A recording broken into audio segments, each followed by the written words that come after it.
কাকে কিভাবে আটক করেছেন এবং আপনারা নিয়ন্ত্রণ অভিযান চলমান কিনা?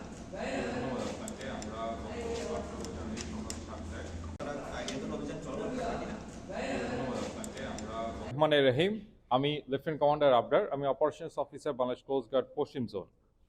গত 18 জানুয়ারি সকাল 7টায় বাংলাদেশ কোস্ট গার্ড, বাংলাদেশ নৌবাহিনী এবং বাংলাদেশ পুলিশ সহ খুলনার বাগমারার চেয়ারম্যান বাড়ি সংলগ্ন এলাকায় একটা যৌথ অভিযান পরিচালনা করা হয়। উক্ত অভিযানে আমরা চেয়ারম্যান এলাকা থেকে শাকিল এবং তহিদ নামে দুজন সন্ত্রাসীকে আমরা গ্রেফতার করি।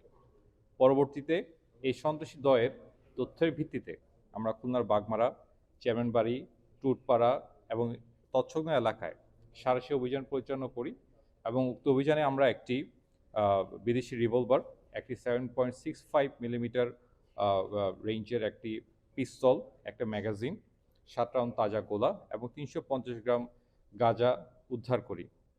বর্তমানে উদ্ধারকৃত অস্ত্র, গোলা বারুদ, মাদকসহ এই যে সকল সন্ত্রাসী আছে তাদের বিরুদ্ধে আইন কার্যক্রম গ্রহণ করা হয়েছে।